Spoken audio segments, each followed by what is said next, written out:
বরাকাতু। আশা করি সকলে ভালো আছেন, আমিও আলহামদুলিল্লাহ ভালো আছি।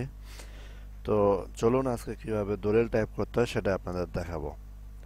তো তার আগে অবশ্যই বাংলা ফন্ট যারা জানেন না, বাংলাটা একটু টাইপ করা শিখে নেবেন, নাহলে একটু কষ্টকর হয়ে যাবে।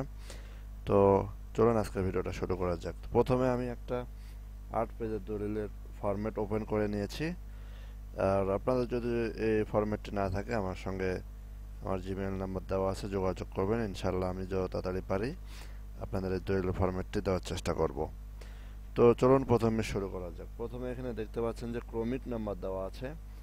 ক্রমিক নাম্বারটা আপনাদের রেজিস্ট্রি অফিস থেকে দিবে। বই নাম্বার দেওয়া আছে, বই নাম্বারটা রেজিস্ট্রি অফিস থেকে পাবেন আপনারা। আর দলিল নাম্বারটাও পাবেন রেজিস্ট্রি অফিস থেকে।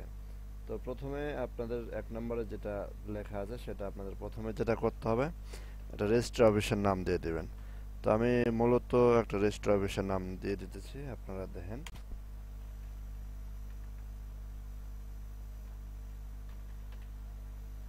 ধরেন আমি আমার রেজিস্ট্রি অফিস যদি হয় সাভারের, আমি আমার সাভার রেজিস্ট্রি অফিসের নামটা দিয়ে দিলাম।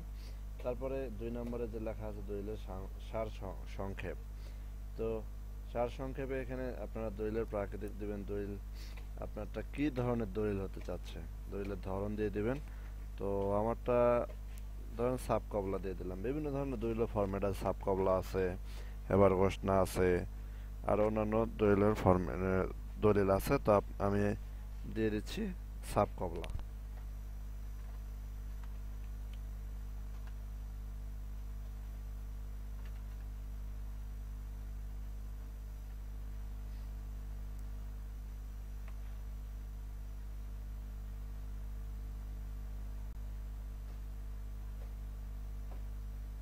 তো আমারটা আমি সাব কবলা দিয়ে দিলাম। এখানে দিতে হবে মৌজার নাম। তো আমি মৌজার নামটা দিয়ে দিচ্ছি। ধরেন মৌজার নাম হলো যে সাভার। আপনারা আপনাদের মৌজার নামটা দিয়ে দিবেন। আমি এখানে ইউনিয়নের নাম বলছি, আমি ইউনিয়নের নামটাও দিয়ে দিচ্ছি। ধরেন সাভারে আমার ইউনিয়ন। থানা উপজেলা দিতে হয়, থানা উপজেলা আপনারা দিয়ে দিবেন। থানা উপজেলাও আমার ধরেন যে সাভার। জেলা, জেলাটাও ধরেন যে আমার সাভার জেলা। আমি সাভার দিয়ে দিলাম এখানে। আপনারা আপনাদের যেটা হবে সেটা অবশ্যই উল্লেখ করে দেবেন। আমার মতো করে আবার সবই সাভার দিয়ে দেন না, আমি জাস্ট আপনাদেরকে দেখানোর জন্য এটা করতেছি। আর একটু তাড়াতাড়ি করতেছি কারণ ভিডিওটা যাতে খুব লম্বা না হয়ে যায়। যত তাড়াতাড়ি সম্ভব ভিডিওটা শর্ট করার চেষ্টা করব। হস্তান্তরিত জমির পরিমাণ, এখানে লেখা আছে হস্তান্তরিত জমির পরিমাণ। আপনি কতখানি জমি দিতেছেন বা আপনি কতখানি জমি নিতেছেন, ঠিক এটা আপনাদের এখানে লেখা লাগবে। তো আমি দিয়ে দিচ্ছি এখানে 10 শতক। আপনারা এটা বাংলায়ও লিখে দিবেন। আমি দিয়ে দিচ্ছি যেমন কথায়।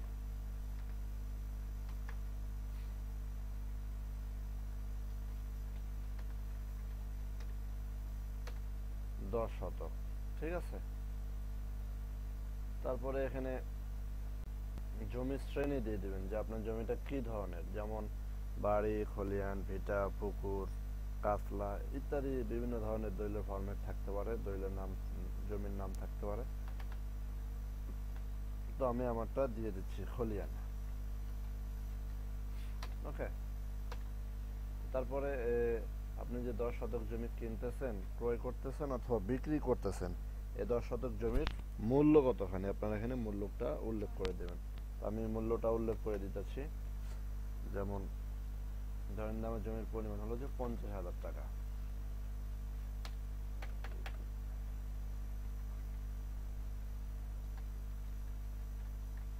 টাকা। তো আপনারা এখানে এটাও কথায় উল্লেখ করে দেবেন।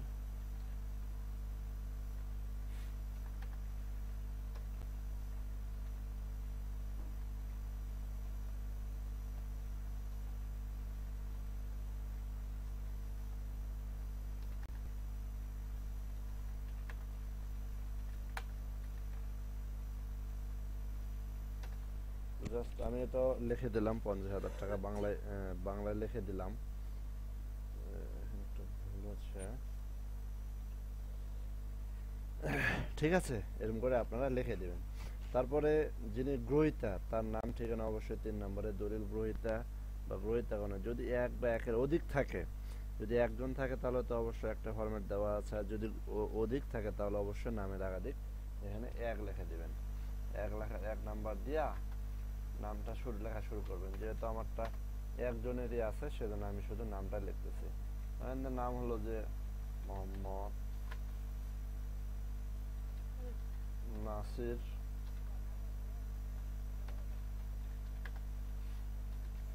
উদ্দিন, ঠিক আছে। তারপরে পিতার নাম, এখানে পিতার নাম ধরেন যে মোহাম্মদ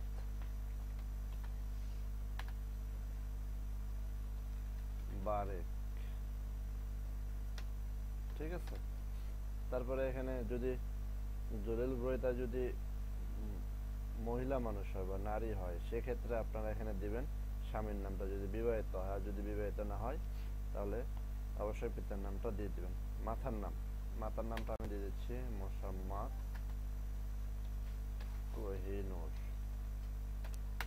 কোহিনুর বেগম, ঠিক আছে। তো তারপরে এখানে অবশ্যই জন্ম তারিখটা ঠিক করে, আর তার আইডি কার্ড দেখে জন্ম তারিখটা অবশ্যই এখানে বসাবেন। জন্ম তারিখ ধরেন যে 10/2/2000, ঠিক আছে। তারপরে এখানে ধর্মটা অবশ্যই যদি সে মুসলিম ধর্ম হয় তাহলে ইসলাম দিয়ে দিবেন, আর যদি অন্য ধর্মে হয় তাহলে হিন্দু বা বৌদ্ধ যেটা হবে সেটা দিয়ে দেবেন। পেশা, সে কি করে, যদি সে গৃহস্থালি করে তাহলে গৃহস্থ দিবেন, যদি চাকরি করে তাহলে চাকরি দিবেন, যদি ব্যবসা করে তাহলে ব্যবসা দিবেন। তো আমি এখানে ধর চাকরি দিয়ে দিলাম, চাকরি। জাতীয়তা অবশ্যই বাংলাদেশে দিবেন, বা যদি অন্য কোনো রাষ্ট্র যদি হয়ে থাকে অবশ্যই সেটা দিয়ে দিবেন, বাংলাদেশ, ঠিক আছে। তার জাতীয় পরিচয়পত্র নাম্বার দিয়ে দিবেন। জাতীয় পরিচয়পত্র নাম্বার দিতে গেলে সাপোজ ধরে নেন জাতীয় পরিচয়পত্র 52, 54, 12, 60, জাতীয় পরিচয় যার যেটা থাকবে সেটা অবশ্যই আপনারা এখানে দিয়ে দিবেন। তো তারপরে এখানে কি আছে, স্থায়ী ঠিকানা, বর্তমান ঠিকানা। যদি স্থায়ী ঠিকানা বর্তমান ঠিকানা একই হয় তাহলে তো একই, আর যদি স্থায়ী ঠিকানা হয় যে এক জায়গায় আর বর্তমানে সে বসবাস করে অন্য জায়গায়, তাহলে দুইটা ঘর আছে, দুইটা ঘরে অবশ্যই আপনারা পূরণ করে দিবেন। তো আমি এটাও দিয়ে দিচ্ছি, আপনারা দেখেন। ধরেন যে হলো বাসা সিলেট,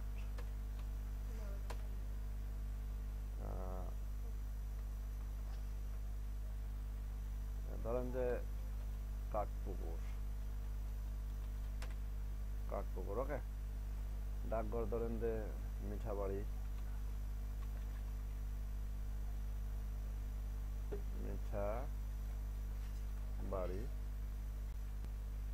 তারপরে থানা ধরেন যে সিলেট দিয়ে দিলাম আমি, জেলাও ধরেন যে সিলেটেই হবে, ওকে।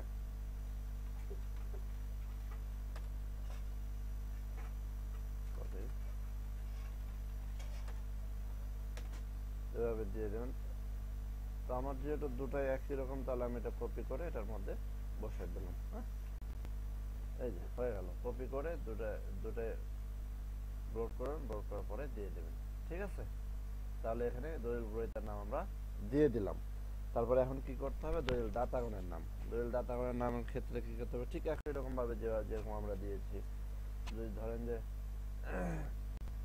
ভাই তো হতে পারে বা অন্য কিছু হতে পারে, ধরেন যে অন্য কারোর কাছে বিক্রি করলো, তো আমি তার নামটা দিয়ে দিলাম মোহাম্মদ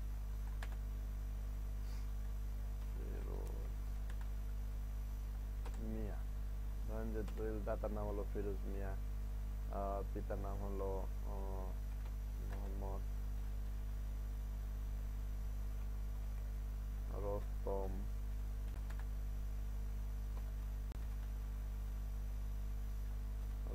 মিয়া।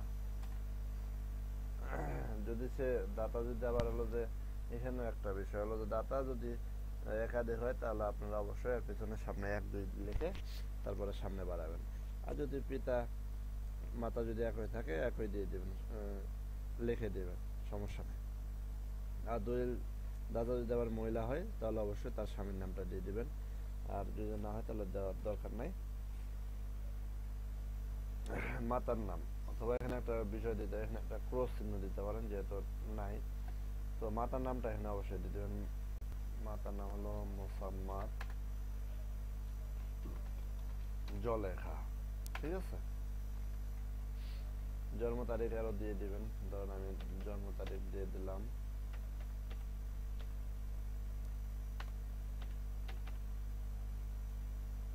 1996 ধরেন, ঠিক আছে। ধর্মটা অবশ্যই যার যার ধর্ম দিয়ে দিবেন,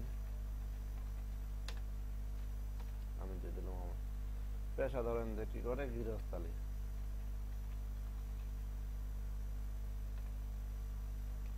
পেশা হলো গৃহস্থ, ওকে। তারপরে জাতীয়তা বাংলাদেশি দিয়ে দিবেন, বাংলাদেশি, ঠিক আগের মতো, আগে যেভাবে লিখলাম সেভাবে।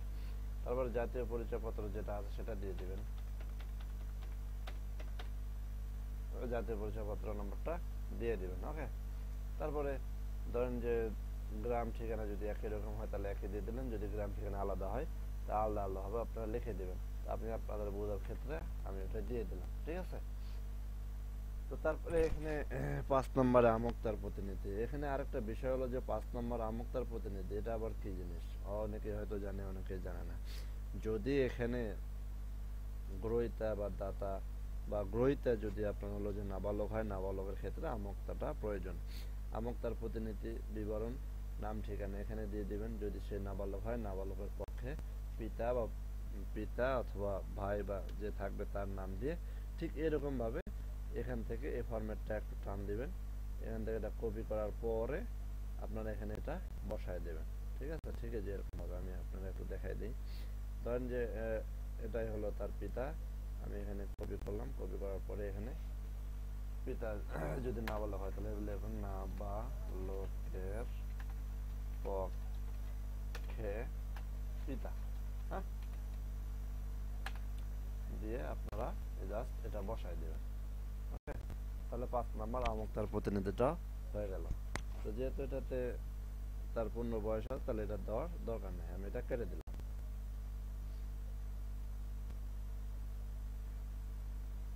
ঠিক আছে।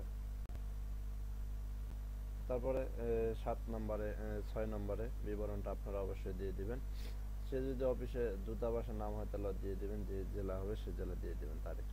আর এখানে যে হস্তান্তর জমির ন্যূনতম 25 বছরের মালিকানার ধারাবাহিক বিবরণ যেটা আছে, এটা অবশ্যই আপনারা পূরণ করবেন। এখানে বায়া দলিল যদি থাকে তার বিস্তারিত বর্ণনা দিবেন। হস্তান্তর যদি উদ্দেশ্য দলিল দখল ইনভেস্টমেন্ট এবং হস্তান্তর সম্পর্কিত উল্লেখযোগ্য মন্তব্য যদি থাকে অবশ্যই আপনারা দিয়ে দিবেন।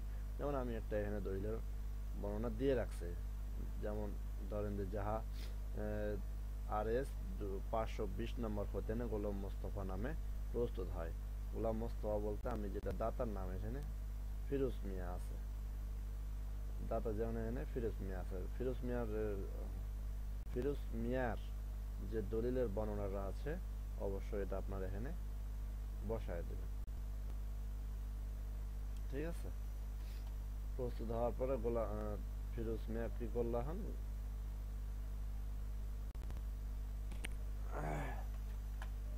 এত তারিখে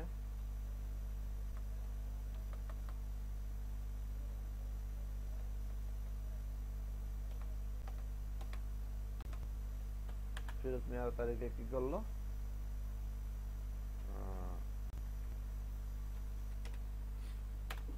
সাভার SR অফিসে 76 নম্বর হেবার প্রশ্ন দলিল পুত্রে তার নামে তার নামে কি করে হস্তান্তর করেন। সে মোতাবেক সে কি করছে, একটা খারিজ করছে। খারিজের কেস নাম্বার এত, তাওদ্দন খতিয়ান খুলিয়া তাতে সপ্তম দখলিকার আছে, তাওদ্দ আপনার নাম বরাবর খোশ কবলা বা সাপ কবলা, খোশ কবলা বলতে পারেন, সাপ কবলা বলতে পারেন, যেটা যার সুবিধা। তো আমি এখানে সাপ কবলাই লিখে দিলাম। রেজিস্টার করিয়ে দিয়ে সম্পূর্ণরূপে নিঃশর্ত হইলাম এবং সরজমিনে অত্র সম্পত্তি দখল বুঝিয়ে দিলাম, ঠিক আছে। তো তারপরে ক্রেতা গ্রহীতার নাম, ওই যে উপরে যে ক্রেতার নাম লিখছেন, ক্রেতার নাম আমরা কি জানি লিখছিলাম, গ্রহীতার নাম হলো যে নাসির উদ্দিন, আর বিক্রেতার নাম হলো ফিরোজ মিয়া, তো এখানে গ্রহীতার নাম অবশ্যই দিয়ে দিবেন, মোহাম্মদ নাসির উদ্দিন। ঠিক আছে, জমির পরিমাণ কতখানি যেটা লিখলাম 10 শতক, এখানে আপনারা 10 শতক দিয়ে দিবেন। তারপরে বিক্রেতার নাম আমরা জানি কি লিখলাম, মোহাম্মদ ফিরোজ মিয়া। ফিরোজ মিয়া জমি কতখানি দিচ্ছে, 10 শতক। হ্যাঁ, আপনারা এটা লিখে দিবেন। তারপরে দলিল সম্ভাবনার তারিখ, অর্থাৎ বাংলা ইংরেজি দুটাই লিখতে হবে আপনাকে। বাংলা ইংরেজি তারিখটা অবশ্যই আপনারা এখানে বসায় দেবেন, যেমন আমি এইভাবে লিখে দিচ্ছি, আপনারা ঠিক লিখে দিবেন।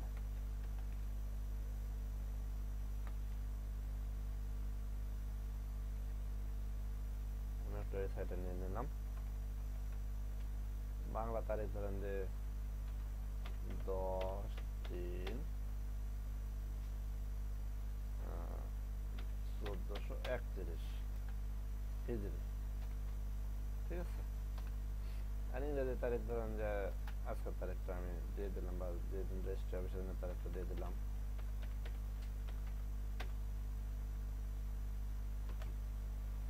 ঠিক আছে, বাংলা তারিখের ক্ষেত্রে অবশ্যই বাংলা দিবেন, আর ইংরেজি তারিখের ক্ষেত্রে অবশ্যই ইংরেজি দিবেন। ঠিক আছে,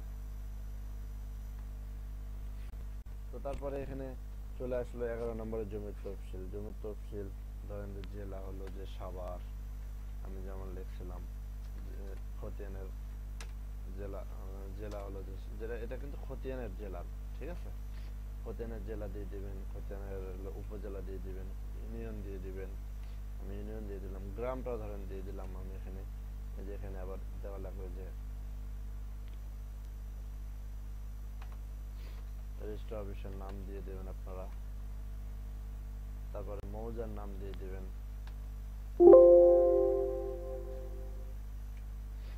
তারপরে আরএস খতিয়ান নাম্বার, এই যে আরএস খতিয়ান নাম্বারটা, সিএস নাম্বার যে থাকে, আরএস নাম্বার যে থাকে, আরএস খতিয়ান নাম্বারটা দিয়ে দিলেন ধরেন যে 500।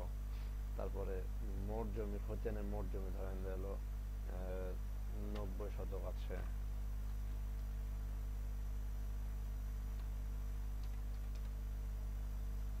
মোট জমা আছে কতখানি, মোট জমা দিয়ে দিলেন 10 টাকা, 10 পয়েন্ট দিয়ে 2 শূন্য দিবেন, যে টাকাটা অবশ্যই লিখে দেবেন। হ্যাঁ, তো এটা আমি একটু সাইজ করে নিলাম। নেওয়ার পরে এখানে যে আপনার যে জমিটা দিতেছেন, জমিটা কতখানি, কত দাগে, ধরেন যে 20 দাগে 30 শতক আছে। 20 দাগে 30, 20 দাগে হলো যে আপনার খলিয়ান,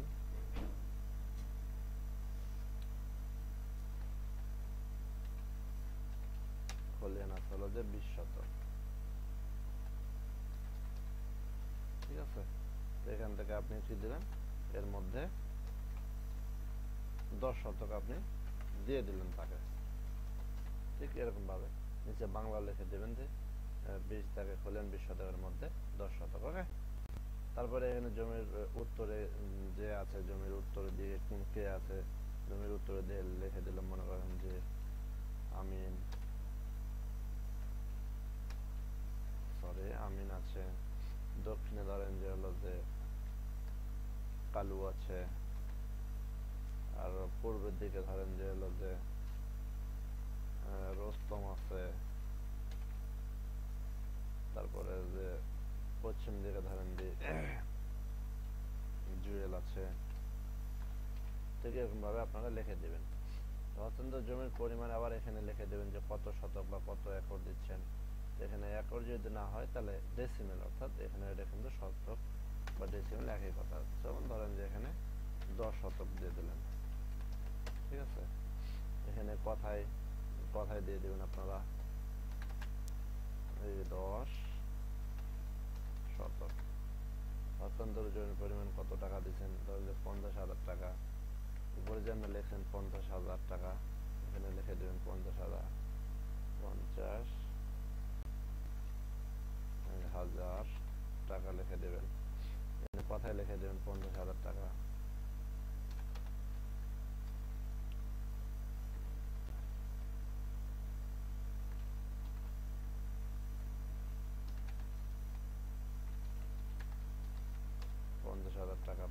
দিবেন। ঠিক আছে, এখন জমির পরিমাণ বা জমির যে একটা হাত নকশা বলে, যেটা হাত নকশা তৈরি করা লাগে, এখানে আপনারা একটা হাত নকশা লিখে দিলেন বা প্রিন্ট করার পরে একটা হাত নকশা আপনারা লিখতে পারেন। যার যেভাবে সুবিধা হয় আপনারা এখানে লিখতে পারেন। তো আমি দিলাম না, জাস্ট আপনাদের সুবিধার্থে, বোঝানোর সুবিধার্থে আমি এটা ঠিক আছে।